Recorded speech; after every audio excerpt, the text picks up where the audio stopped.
If you think losing your best friend is hard, try losing the only person who ever loved you. That's what happened to Ngozi when her grandfather died on a cold, rainy night. She was only 12 years old, and grandfather was everything to her. Father, mother, teacher, and friend, all rolled into one gentle old man. Ngozi had lived with her grandfather since she was a baby. Her parents had died in a car accident when she was too young to remember them. Her grandfather took her in when no one else wanted a crying baby girl. He fed her with his own hands, taught her to walk, and told her stories under the big Iroko tree behind their small house. Now her grandfather was gone, and Ngozi felt like half of her heart had been ripped away. She sat beside his bed, holding his cold hand, crying until no more tears would come. The wooden staff he always carried lay beside him.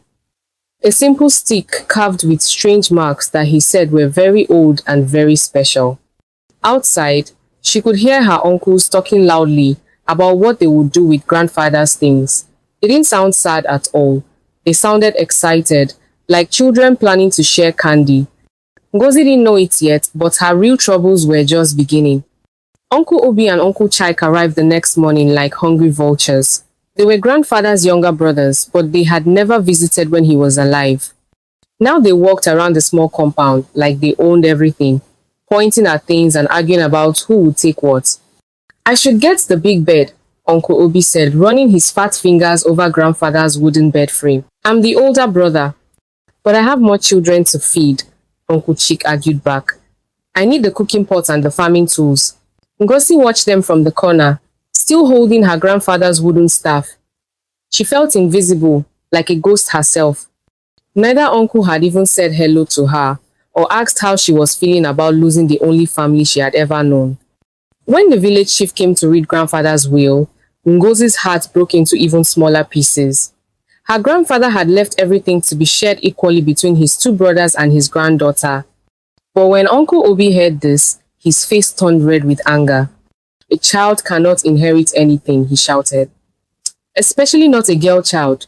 She should be grateful we don't throw her out right now."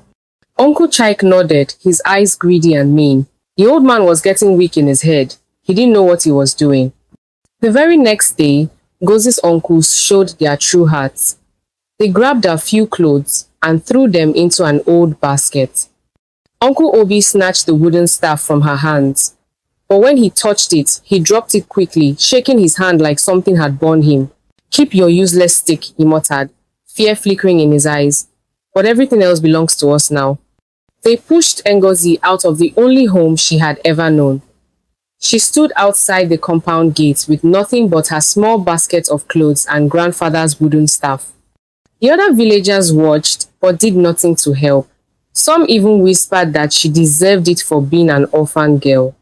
"Where will I sleep?" Ngozi asked, her voice small and scared. Uncle Chike laughed cruelly. "That's not our problem anymore. Maybe the forest spirits will take care of you, since you're so fond of that dead old man and his stupid stories." As they closed the gates, Ngozi heard them already fighting over who would get grandfather's best blanket. She walked away slowly, her heart feeling heavier than a stone. She had nowhere to go, no money, and no family who cared about her. That night, she slept under the big Iroko tree where grandfather used to tell her stories. She held his wooden staff close to her chest and cried until sleep finally took her pain away. Ngozi woke up in the middle of the night, feeling like someone was watching her. The moon was bright and full, making the Iroko tree's leaves look like silver coins. She sat up, rubbing her eyes, and then she saw him. Grandfather stood by the tree, looking exactly like he did when he was alive. He wore his favorite white shirt and brown trousers, and his kind eyes twinkled in the moonlight. But Ngozi could see right through him like he was made of morning mist. "Grandfather!" she cried, jumping to her feet. But when she tried to run to him, he held up his hand. "My dear child," he said, his voice sounding far away like an echo in a cave. "Don't be afraid. I have not really left you." Ngozi's heart was beating so fast she thought it might jump out of her chest. "But you're dead, grandfather. I saw them bury you." Grandfather smiled the same gentle smile she remembered. "Death is just another journey. little one. And I have important things to show you before I can rest. Do you still have my staff? Ngozi nodded, holding up the wooden stick. In the moonlight, the carved marks seemed to glow with a soft, warm light. Good, grandfather said. That staff is the key to everything. Tomorrow night, meet me here again. And Ngozi trusts no one but yourself and the spirit of our ancestors. When Ngozi woke up the next morning, she wondered if the dream had been real. But the wooden staff felt warm in her hands, and she could still smell grandfather's favorite palm wine in the air. She decided to tell someone about what happened. She found Mama Adana, the village water seller, and told her about seeing grandfather's ghost. Mama Adana just laughed and patted Ngozi's head like she was a silly child. Poor girl, Mama Adana said. You're missing your grandfather so much that your mind is playing tricks on you. Dead people don't come back to visit. Ngozi tried telling the village teacher, Mr. Okoro. He listened with a serious face, then shook his head sadly. Ngozi, I know you're sad and confused, he said. But you need to accept that your grandfather is gone. These dreams you're having are just your way of missing him. You should focus on finding a family to take you in. Even the village children laughed at her.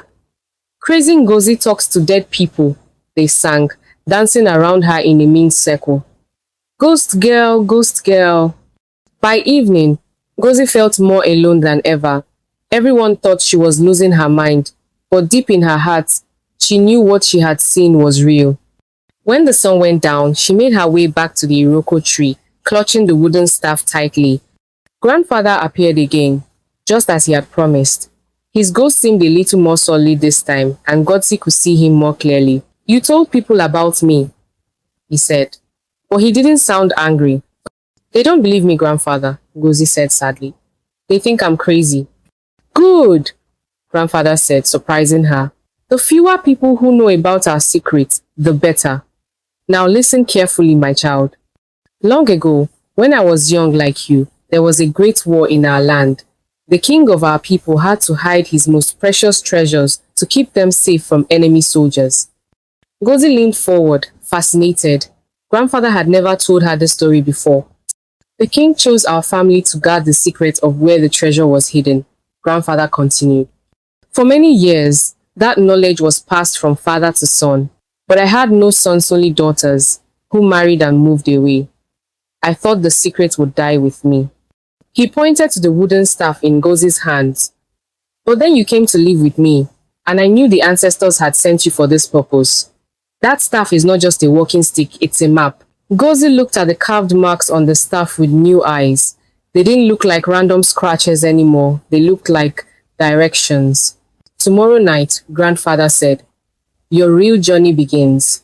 The next evening, Ngozi waited by the Iroko tree with a small bag of food she had begged from kind villagers. When grandfather appeared, he looked more excited than she had ever seen him, even when he was alive. Are you ready, my brave granddaughter? He asked. Ngozi nodded, though her stomach felt full of butterflies. Where are we going, grandfather? Follow me, he said, and began walking toward the dark forest that surrounded their village. And remember, wherever I point with my finger, you must look for the marks that match your staff.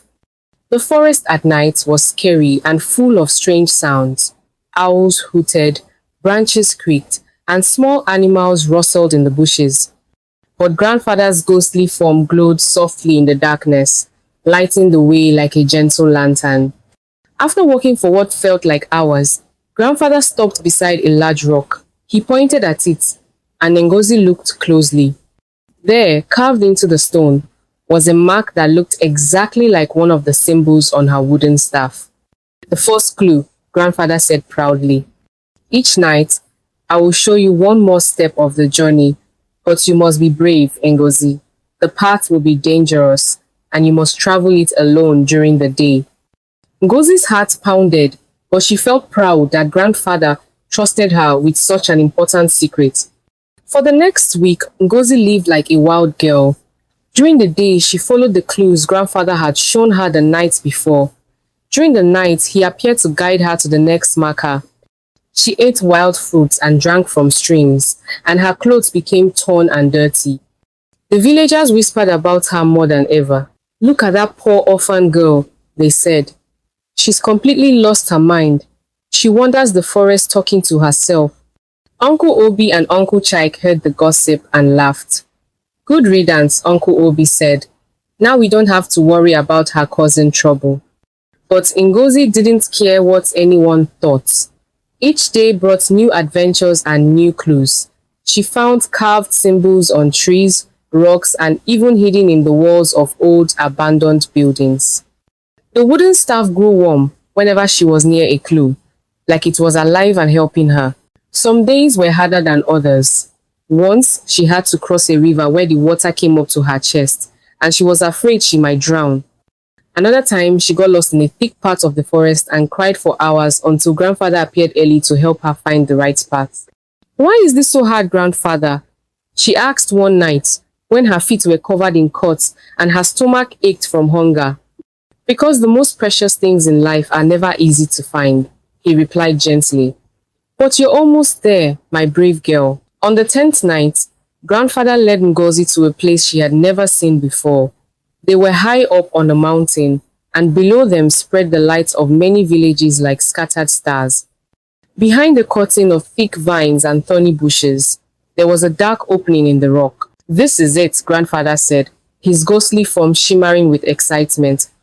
The cave where our ancestors hid the royal treasure, but I cannot enter with you, Ngozi. The spirits of the dead cannot touch living gold. You must go alone. Ngozi's hands shook as she pushed aside the vines. The cave mouth was dark and scary, like the open mouth of a giant monster. But the wooden staff in her hands grew so warm it was almost hot, and she knew she was in the right place. What if there are snakes or wild animals inside? She whispered. Trust in your ancestors, grandfather said.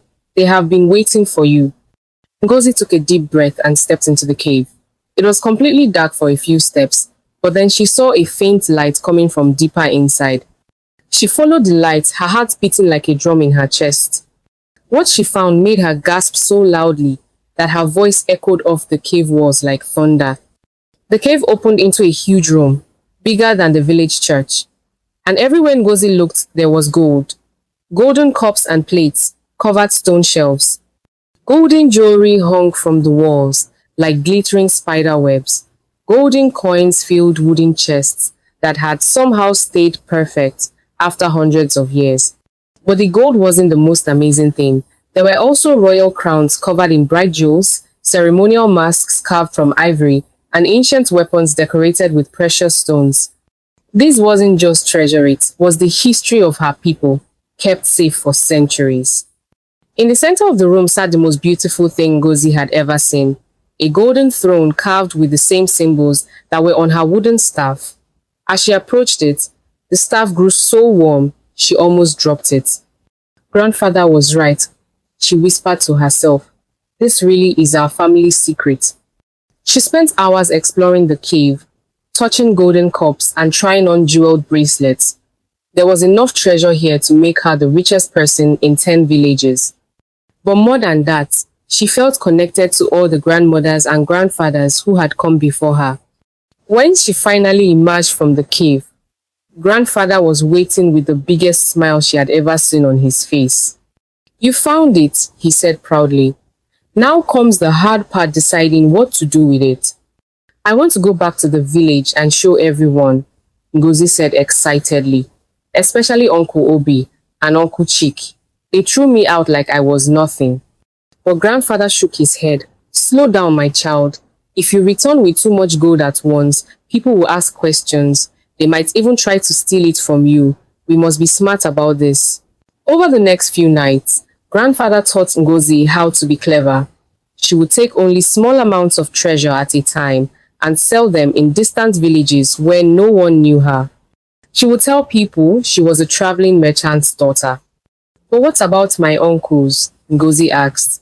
What about all the people who were mean to me? Grandfather's eyes twinkled with mischief. Oh, we will deal with them. But first you must become strong and wise. When you return to face them, you will not be the same frightened little girl they threw away. You will be a young woman with power and knowledge. Ngozi liked the sound of that. For months, she lived between the cave and the forest, slowly building her wealth. She learned to bargain with merchants, to read and write better, and to carry herself with confidence.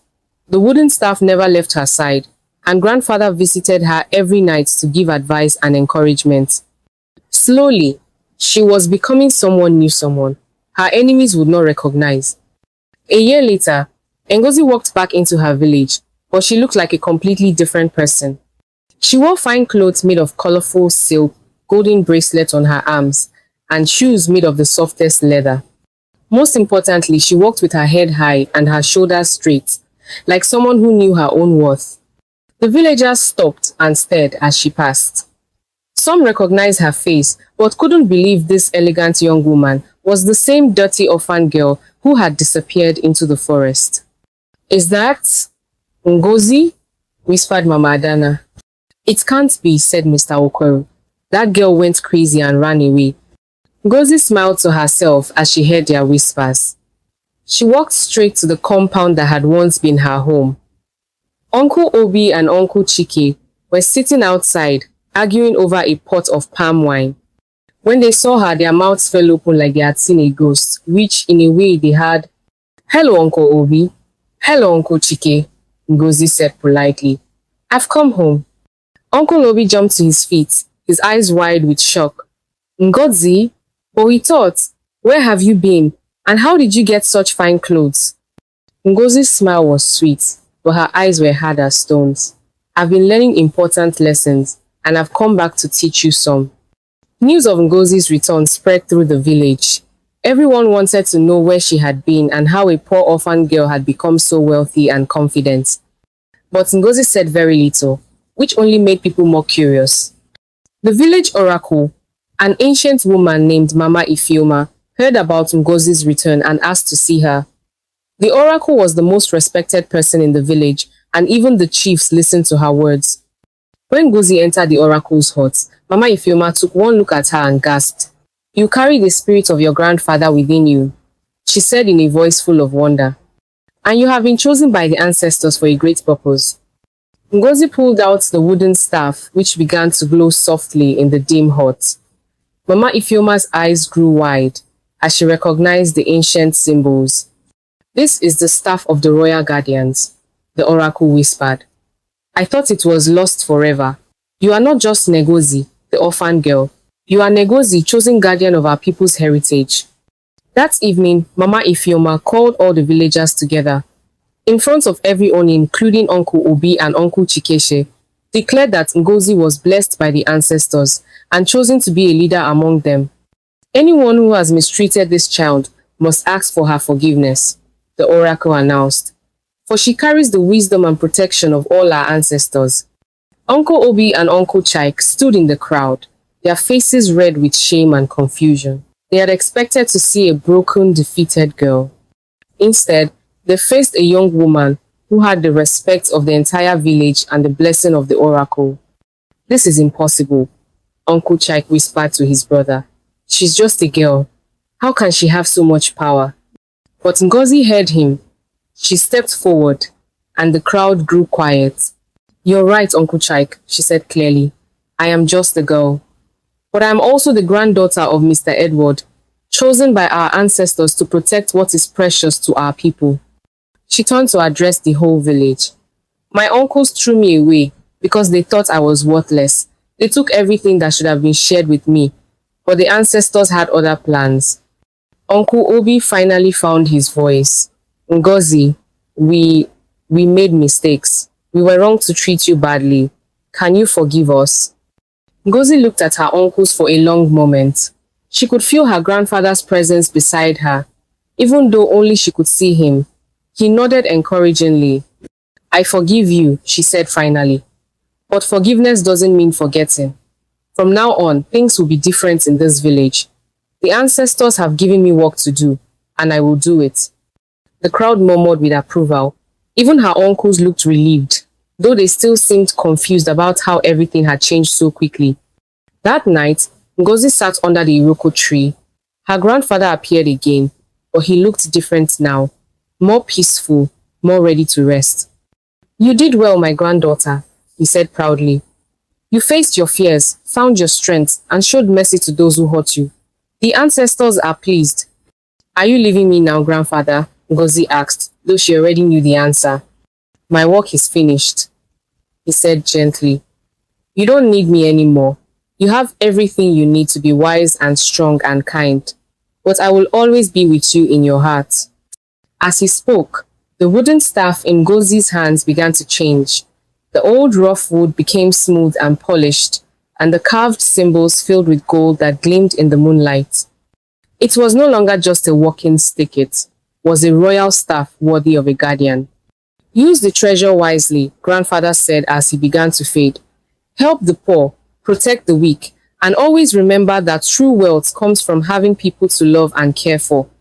I will, grandfather, Ngozi promised. Thank you for never giving up on me. He smiled one last time. Thank you for never giving up on yourself. As his ghost disappeared into the starlight, Ngozi felt sad, but also complete. She was no longer the frightened orphan girl who had been thrown out of her home. She was Ngozi the guardian, protector of ancient wisdom and treasures, blessed by the ancestors and guided by love that was stronger than death itself. And she had learnt the most important lesson of all. Sometimes the people who hurt us the most are just preparing us to discover how strong we really are.